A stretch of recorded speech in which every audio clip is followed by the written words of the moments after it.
Assalamualaikum warahmatullahi wabarakatuh. Halo para penjelajah misteri.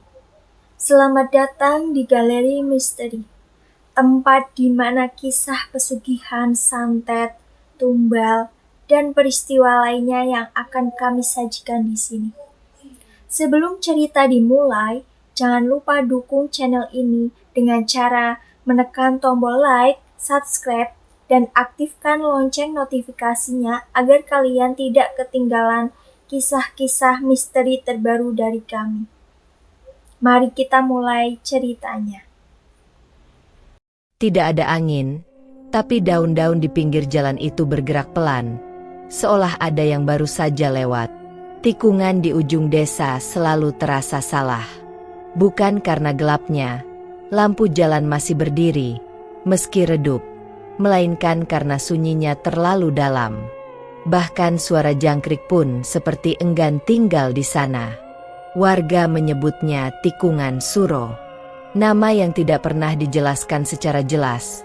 Tapi semua orang tahu kapan tempat itu harus dihindari, malam 1 Suro.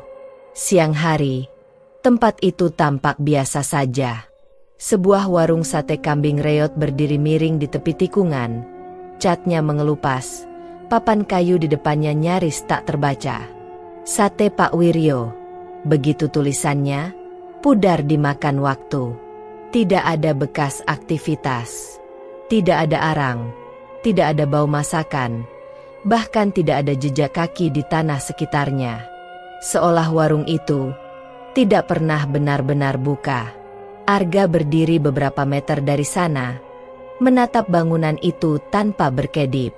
Sudah setahun sejak terakhir kali ia mendengar nama tempat ini dari Randy. Pesan terakhir itu masih tersimpan di ponselnya. Gue nemu warung sate enak banget di tikungan. Lo harus coba. Pesan sederhana. Tidak ada yang aneh. Tapi setelah itu, Randy menghilang tanpa jejak. Tidak ada kecelakaan. Tidak ada saksi, tidak ada barang tertinggal, hanya hilang. Arga bukan tipe orang yang percaya hal mistis.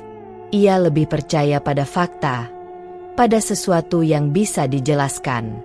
Tapi semakin ia mencari, semakin sedikit jawaban yang ia dapatkan. Dan semakin banyak hal yang terasa ditutup-tutupi. Jangan pernah berhenti di sana kalau malam Suro. Suara Bu Sarmi terngiang di kepalanya.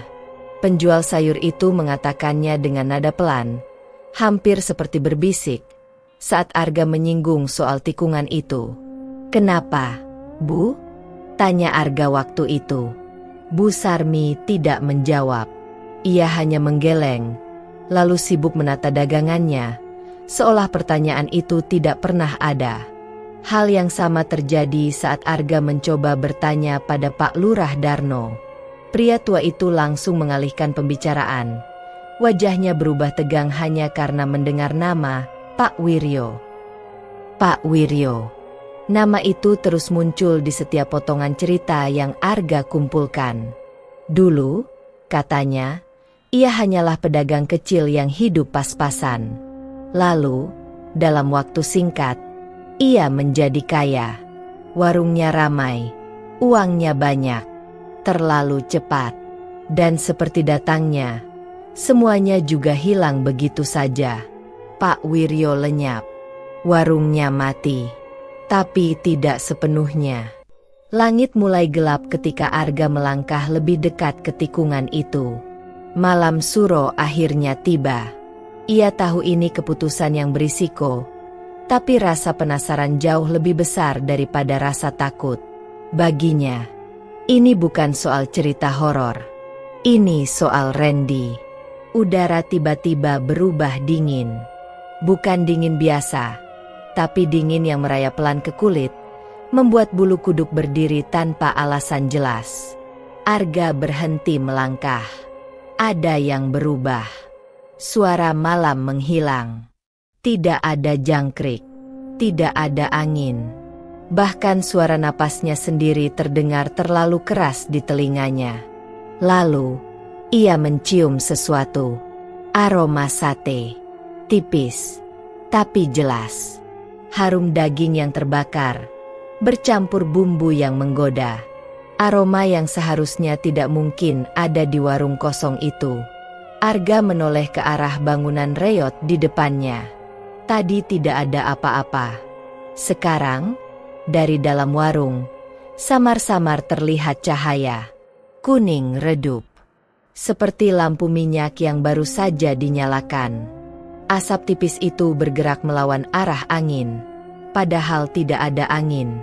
Tepat saat jarum jam melewati tengah malam di malam 1 Suro, warung itu berubah. Yang tadi gelap dan mati, kini berpendar oleh cahaya lampu minyak yang redup. Bayangan-bayangan bergerak di dinding kayu, panjang dan tidak wajar, seperti tidak mengikuti bentuk tubuh pemiliknya. Arga berdiri di ambang warung. Napasnya tertahan. Bangku panjang yang siang tadi kosong kini terisi penuh. Orang-orang duduk rapi, menghadap meja kayu yang penuh dengan piring sate. Tidak ada suara percakapan. Tidak ada denting gelas. Hanya bunyi kipas bambu yang digerakkan perlahan. Srek, srek, srek. Dan suara itu berasal dari satu orang. Pak Wiryo.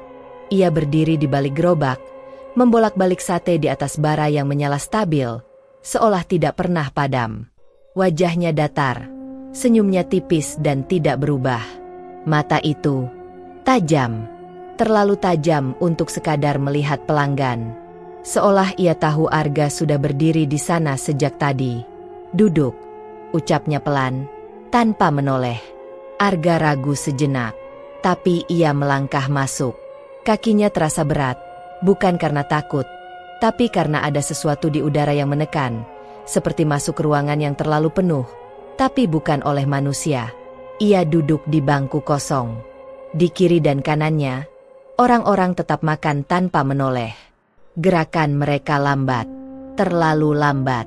Tangan mereka mengangkat sate, menggigit, mengunyah, dengan ritme yang sama. Seragam. Tidak ada yang berbicara. Tidak ada yang berkedip. Arga menelan ludah. Sate kambing 1, katanya, mencoba terdengar biasa. Pak Wiryo tidak menjawab. Tangannya tetap bekerja, membolak-balik sate, mengipasi bara.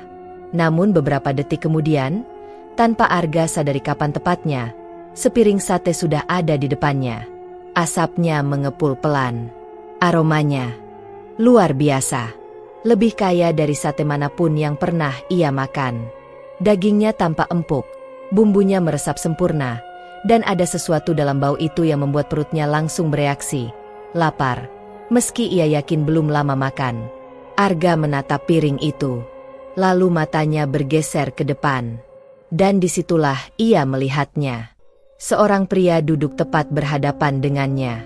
Kepalanya sedikit menunduk. Wajahnya tertutup bayangan. Tapi garis rahang, bentuk rambut, dan cara duduknya mirip. Terlalu mirip dengan Randy. Jantung Arga berdetak lebih cepat. "Ren?" panggilnya pelan. Tidak ada jawaban. Pria itu tetap makan. Tangannya menusuk sate satu persatu, memasukkannya ke mulut tanpa ekspresi. Gerakannya mekanis. Seperti tidak sadar. Arga condong sedikit ke depan, mencoba melihat lebih jelas. "Randy?" Pria itu tidak mengangkat wajahnya, tapi tangannya berhenti sejenak. Hanya 1 detik, lalu kembali bergerak. Dingin merayap di tengkuk Arga. Ia menarik napas dalam, mencoba menenangkan diri. Mungkin ini hanya kebetulan. Mungkin hanya orang yang mirip. Ia kembali melihat piring di depannya. Sate itu masih mengepul, menggoda. Di belakangnya, suara Pak Wiryo tiba-tiba terdengar lebih dekat. "Silakan dimakan." Arga menoleh. Entah sejak kapan, pria itu sudah berdiri di sampingnya. Terlalu dekat. "Ada yang spesial malam ini," lanjutnya pelan. Arga mengangguk kaku. Tangannya perlahan mengambil 1 tusuk sate. Hangatnya terasa sampai ke jari. Saat ia mengangkatnya, Pak Wiryo sedikit membungkuk, mendekatkan wajahnya ke telinga Arga. Sekali makan, bisiknya lirih, hampir seperti angin. Arga membeku. Kau harus kembali setiap tahun. Kalimat itu menggantung di udara. Arga menelan ludah. Tangannya masih memegang sate. Logikanya berteriak untuk berhenti, tapi rasa penasaran dan aroma itu menariknya lebih dalam. Ia mengangkat sate itu lebih tinggi, mendekatkannya ke mulut, dan tepat sebelum giginya menyentuh daging, pria di depannya berhenti makan. Perlahan, sangat perlahan, kepalanya mulai terangkat. Mata itu bukan mata orang hidup. Wajah yang perlahan terangkat itu memang milik Randy. Tidak salah lagi. Garis wajahnya sama, rambutnya sama, bahkan bekas luka kecil di alis kirinya masih ada. Tapi tidak ada kehidupan di sana. Tidak ada emosi. Hanya kosong. Seperti rongga yang ditinggalkan terlalu lama. Ren. Suara Arga nyaris tak keluar. Bibir Randy bergerak kaku. Tidak langsung menjawab. Seolah setiap kata yang akan keluar harus dipaksakan dari sesuatu yang sudah lama mati. Jangan makan. Bisikan itu tipis, jauh, seperti datang dari dasar sumur yang dalam. Tangan Arga gemetar. Tusuk sate yang tadi hampir ia gigit jatuh ke piring dengan bunyi pelan. Seketika, aroma yang tadi menggoda berubah menjadi menusuk. Terlalu kuat, terlalu tajam, seperti menyembunyikan sesuatu di baliknya. Arga menoleh ke sekeliling. Dan untuk pertama kalinya, ia benar-benar melihat. Pria di ujung bangku, itu Pak Darto, yang dikabarkan meninggal 3 tahun lalu karena sakit. Wanita di dekat pintu, Bu Lilis, yang hilang saat pergi ke pasar malam. Wajah-wajah itu kini duduk rapi, makan dalam diam, dengan gerakan yang sama, berulang, tanpa henti. Tidak ada satupun dari mereka yang saling menatap. Tidak ada satupun yang benar-benar hidup. Dingin menjalar dari tengkuk Arga ke seluruh tubuhnya. Mereka lapar. Suara itu muncul lagi. Arga menoleh. Pak Wiryo berdiri di sana. Senyumnya tetap tipis. Matanya mengawasi seperti pemilik kandang yang sedang menghitung ternaknya. Mereka datang sendiri.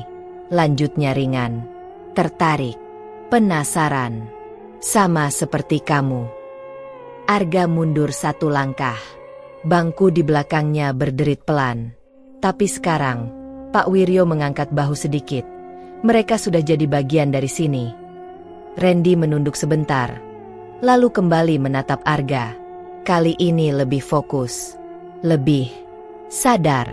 Gak, suaranya serak. Gak bisa pulang. Kata-kata itu menghantam lebih keras dari apapun. Arga mencoba berdiri, tapi kakinya seperti tertanam di tanah. Berat, seolah ada tangan-tangan tak terlihat yang menahannya dari bawah. Apa yang kau lakukan sama mereka? Tanya Arga, suaranya menegang. Pak Wiryo tersenyum lebih lebar, tapi matanya tetap dingin. Aku tidak melakukan apa-apa, jawabnya. Aku hanya menyediakan. Menyediakan apa? Kesempatan. Jawaban itu datang tanpa ragu. Pak Wiryo melangkah mendekat. Di tangannya, seutas tusuk sate yang masih mengepul. Dagingnya tampak sempurna, mengkilap, empuk, menggoda. Aroma itu kembali menyerang. Lebih kuat, lebih dalam, seolah masuk langsung ke kepala Arga. Hanya 1 gigitan, katanya pelan. Arga menggeleng, mundur lagi. Kau akan mendapatkan apa yang kau inginkan. Lanjut Pak Wiryo, suaranya kini seperti berlapis. Tidak hanya 1, tapi banyak. Kekayaan, jalan keluar, jawaban. Randy menggeleng lemah. Gerakannya kecil, tapi cukup untuk terlihat. Jangan percaya. Matanya kini sedikit berubah. Ada sesuatu di sana. Ketakutan. Kalau kau makan, Randy menarik napas berat. Kau bakal balik lagi. Tiap tahun. Arga menatapnya tanpa berkedip. Sampai kau gantiin. Kalimat itu menggantung di udara, membuat dada Arga terasa sesak.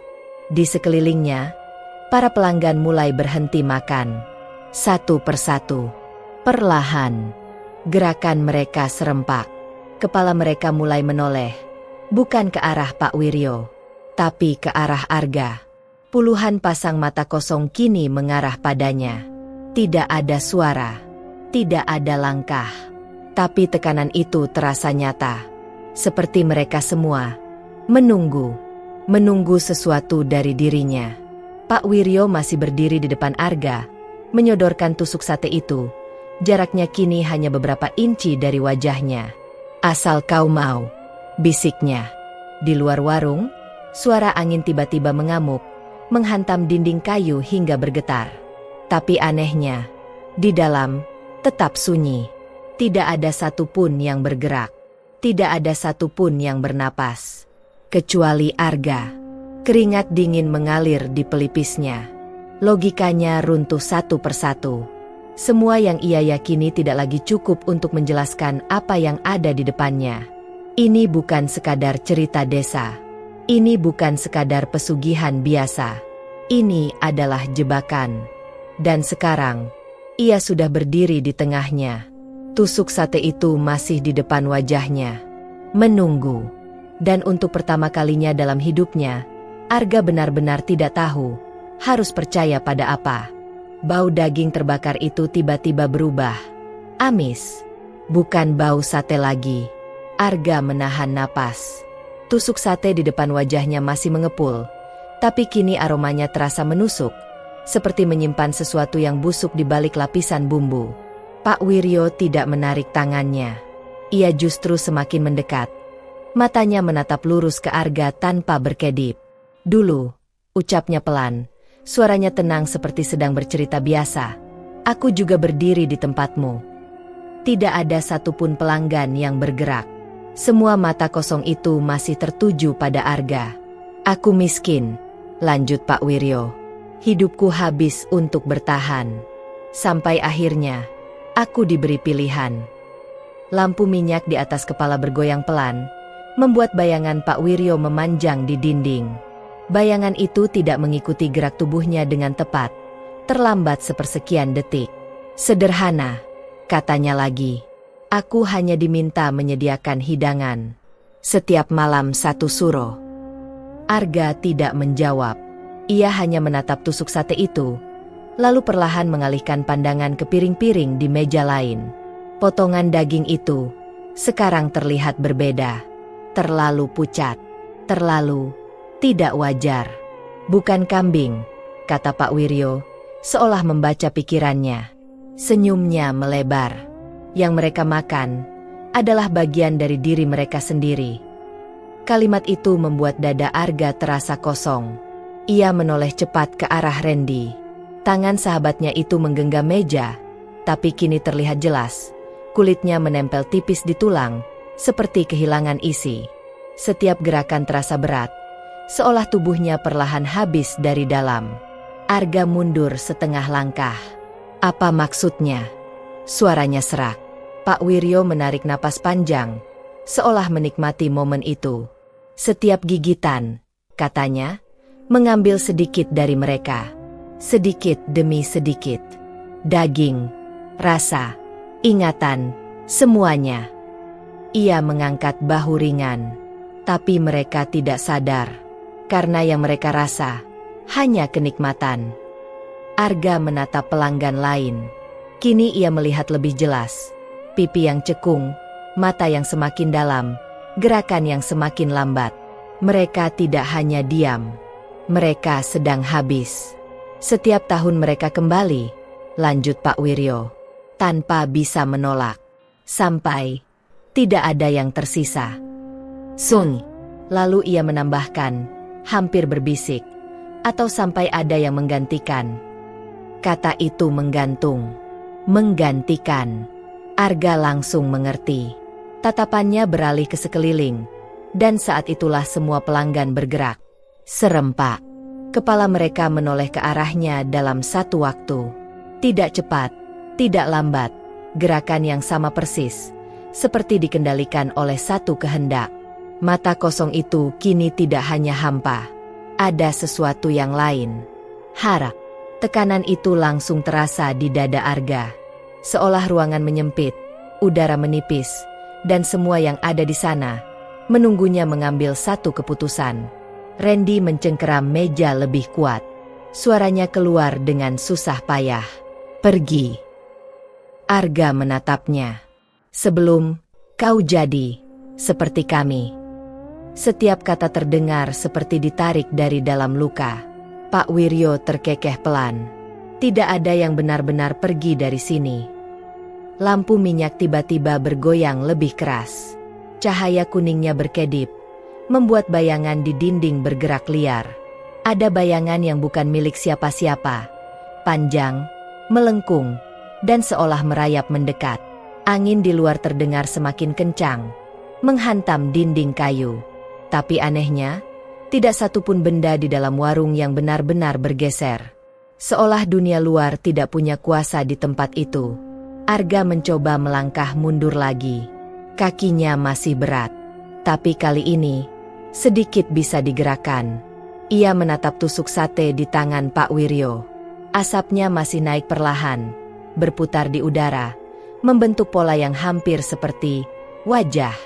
"Ambil," kata Pak Wiryo, suaranya kini lebih dalam. "Atau mereka akan menunggumu lebih lama lagi." Kalimat itu membuat beberapa pelanggan mulai bergerak maju. Sangat pelan, hampir tidak terlihat, tapi cukup untuk membuat jantung Arga berdetak lebih cepat. Randy menggeleng lemah. Arga menarik napas dalam. Ia tahu satu hal sekarang. Ini bukan sekadar godaan. Ini adalah harga. Dan jika ia salah memilih, ia tidak hanya kehilangan jalan pulang. Ia akan kehilangan dirinya sendiri. Tangan itu hampir menyentuh wajahnya. Refleks. Arga menepis keras tangan Pak Wiryo hingga tusuk sate itu terlepas dan jatuh ke lantai. Bunyi kecilnya terdengar nyaring di tengah kesunyian yang menekan. Ia tidak menunggu. Arga berbalik dan berlari. Langkah pertama terasa seperti menerobos sesuatu yang kental. Udara di dalam warung itu menahan, menarik, mencoba menahannya tetap di tempat. Tapi ia memaksa. 1 langkah, 2 langkah. Lalu pintu kayu reot itu terlewati begitu saja. Begitu keluar, suara tawa pecah dari belakang. Tawa Pak Wiryo. Dalam, panjang, bergema, seolah tidak hanya berasal dari satu mulut. Arga tidak menoleh. Ia terus berlari menuju tikungan. Namun begitu sampai di sana, kakinya melambat dengan sendirinya. Jalan itu berubah. Kabut tebal turun tanpa suara, menutup seluruh pandangan. Pohon-pohon di pinggir jalan hanya terlihat sebagai bayangan gelap yang memanjang. Tidak ada ujung jalan. Tidak ada arah yang jelas. Hanya putih kelabu yang menelan segalanya. Arga menelan napas. Dadanya naik turun cepat. Ia mencoba mengingat arah datangnya. Tapi semua terasa sama. Semua hilang. Lalu suara itu muncul. Langkah kaki. Banyi. Pelan. Serempak. Dari belakang. Arga membeku. Ia menoleh perlahan. Dan di sanalah mereka. Para pelanggan warung, yang tadi duduk diam, kini berdiri di luar. Tubuh mereka tegak. Wajah mereka menghadap lurus ke arahnya. Tidak ada yang berkedip. Tidak ada yang berbicara. Mereka hanya berdiri, menunggu.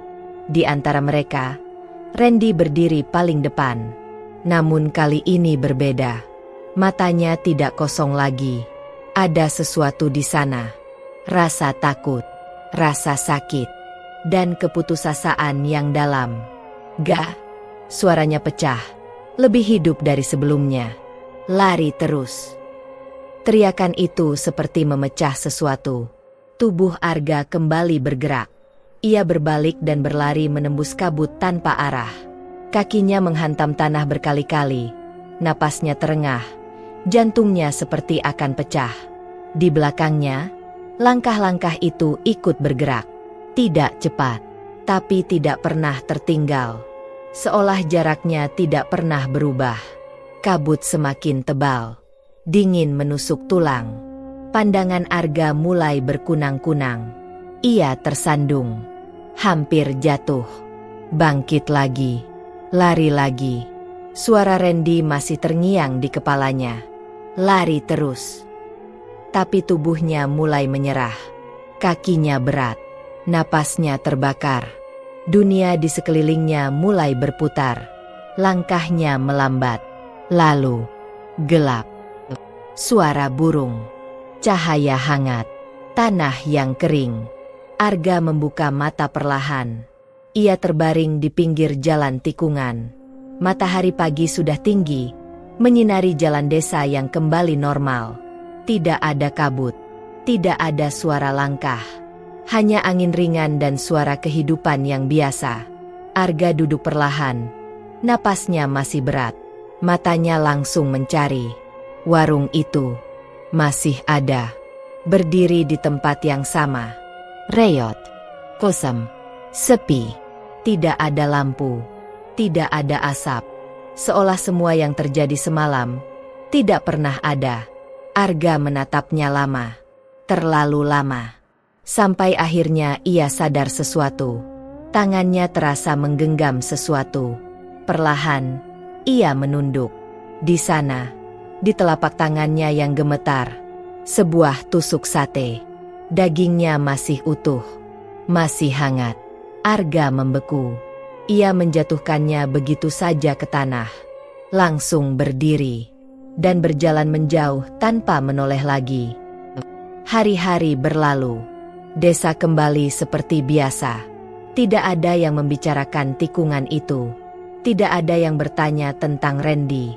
Dan Arga tidak pernah kembali ke sana. Namun setiap tahun, saat malam satu suro mendekat, sesuatu selalu datang lebih dulu. Aroma itu tipis, halus, tapi cukup untuk membuatnya berhenti bernapas sejenak. Aroma sate kambing. Kadang muncul di tengah malam. Kadang terbawa angin saat ia sendirian. Kadang muncul tanpa alasan, bahkan di dalam rumahnya sendiri. Dan setiap kali itu terjadi, mimpi yang sama selalu datang. Warung itu, lampu minyak yang menyala redup, bangku panjang yang terisi, wajah-wajah pucat yang diam, dan satu kursi kosong di ujung, menghadap langsung ke arah pintu. Menunggu, selalu menunggu. Arga terbangun setiap kali sebelum ia duduk di kursi itu, dengan napas terengah, dan satu perasaan yang tidak pernah hilang. Ia belum benar-benar lolos.